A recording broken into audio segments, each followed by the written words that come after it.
All right, we're going to draw the orthographic hammer using construction lines, and then we're going to take it a step further and turn it into a 3D model. So to begin with today, we want to go down to the very bottom and make sure we have it set to drafting and annotate so that our ribbon is a two-dimensional ribbon. We're going to click on layer properties, and if we go to the stack of paper with the light, let's make a new layer. So we can click on that, and we'll call it construction lines. We want to assign it another color, so I'm going to choose magenta. Any color but red's usually pretty good because red is used for dimensioning. And we're ready to start with the construction line.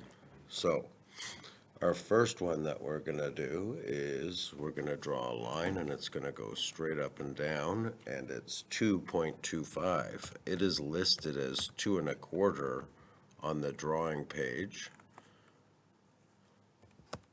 but we could see that it's 2.25 if we turn it into a fraction, sorry, a decimal. So there's our little line right there. We're going to set our object snap to midpoint. We're going to draw a line from the midpoint. We're just guessing a length, so we're going to go 12, and that's going to give us our general starting point. We're now going to use some of the information off of the technical drawing to put things in the right position. So the first thing we're going to do is offset, and this first one comes back 1 inch. So we're going to draw 1 inch. Then we're going to copy this line from the bottom to the top and top to the bottom. We're then going to offset, and this one's sort of a tough one. You have to look for it. You put 35/64, and you bring the top and bottom down. What this sets up is the location of where the 45-degree line, or sorry, the 47-degree line is going to cross and establish our point. So we're going to switch back to our object layer. We're going to start by drawing the bottom here to the front, straight up, over, and then this has to be 47 degrees. So if we zoom in, right now mine's locked to 45. If I move it slightly and click, I can then extend the line down, and this exact one is going to be mirrored now through the center point. It's just easier than drawing it a second time. So once we have the location of where it is, we see off the information that this goes 1 1/8 inch forward, so 1.125, and then straight up to here, and then this goes all the way back 8 inches. We come down 1/2 inch, so we can type in 0.5, and that gives us our location of the hammer. Now it's starting to take shape. We switch back to the construction layer. We're going to draw a line just to connect to the midpoint because we're going to move this one to the right location now. If we look at the sheet, we have to move it from here 5.25 or 5.25 forward. Now, with that location found, we can draw a line from the end point here to the intersection here, and then we can go mirror, and we can select the points that we want to duplicate to the other side, and then our mirror line straight out, and there is the top of the hammer almost complete. We're missing a circle, and the circle basically, if I turn off the object layer for a second, I can offset the very first line 3.75 backwards, turn back on our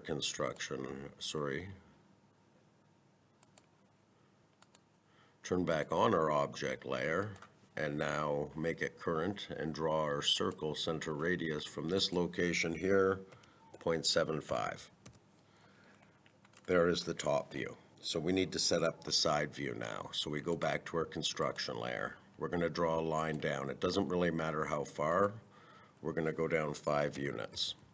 And we're going to copy it to every key point on the top view of the hammer.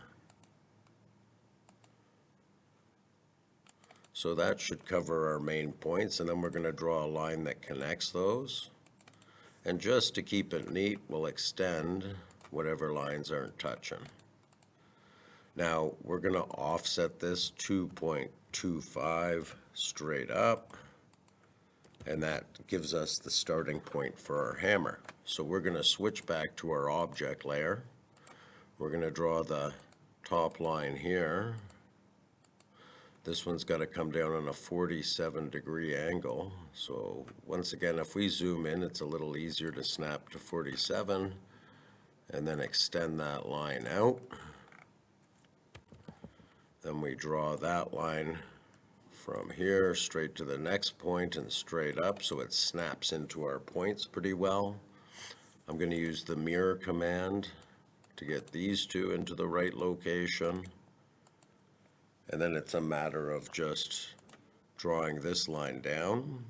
According to the technical drawing, this is 2.5 inches, 2.5. Then it comes up 1.125. And now it's just a matter of adding our arcs for the handle head. So if we go to arc and we select start and radius, our start point is here and our radius is here. Sorry, our end point is there. Our radius we're going to type in as 7.4, and we get the bottom curve of the hammer. So we do the same for the top. Start end radius, we'll start from this point, we'll end at this point, and it's 6.75 for this one. So if we turn off our construction layer, we're left with our hammer. Now, we should add dimensions to this using a separate layer, so you're more than welcome to. What I'm going to do right now is I'm going to just put a box around this and go clipboard copy. I'm going to open up a new tab, and I'm going to clipboard paste it.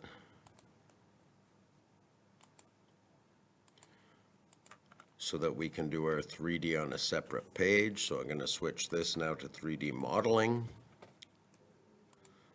We're going to change it from 2D wireframe to shades of gray so it's a little easier to see. We're going to switch it to Southwest isometric so that it can be worked with in a 3D format. We're going to go join. We're going to join all of these together. So when we go to press pull, I can go right to the center and I can drag this up 4 units. This one, we're going to drag up 2.25 units. So these are going to make our 3D hammerhead. So what we need to do is we need to rotate this part of the hammer 90 degrees. So we use 3D rotate, and when we select the object, we have to shift our rotation point to the corner. We click on the red circle, which is the angle and direction we want to go. We click a start point and we rotate it to 90 degrees. It should lock in for us if we have our polar coordinate settings locked. So with that set up, we can now move it into location. So I go from the midpoint, but the corner works too. And then all we simply do is go to this solid intersection command. We click both objects and press enter. We quickly and easily get a 3D hammer shape. Now, the only problem is this is square at the end and it should be round. So we're going to rectify that right now. I'm going to go here and go to 2-point circle. I'm going to go 1 point, 2 point, so that it makes my circle in the correct general location. I'm then going to move it. I'm going to move it from the quadrant up top. So I'm going to set quadrant. There's quadrant. See if it grabs onto my quadrant. And it's not, so that's weird. But I can go move. I can click here. And I can click down 1.125. So by moving it 1.125, it then centers it here. You should also be able to physically move it. I'm currently going to take this object by clicking on it and isolate it so it's hidden. I'm going to copy this circle. Doesn't really matter how long you copy it, but for the time being, I'm gonna go back 1.5 inches, just so that it goes a little bit further. And I'm gonna use the loft command, set the mode to surface, and I'm gonna click on both these circles. So it makes a surface for us, and if I click on this surface, I should be able to zoom in and I should be able to stretch it. So if you need to make it longer, you should be able to grab out some of the key points and just drag it out. But what we're gonna do is right-click and unisolate our object. Here's the surface that I want to use right here. So I can move it slightly. Let's go to move, click on the surface. Oh, it's not gonna let me move. Let's try slicing it. So here's my slice command. We click on the object we want sliced. We're gonna choose a surface to use as our slicing tool.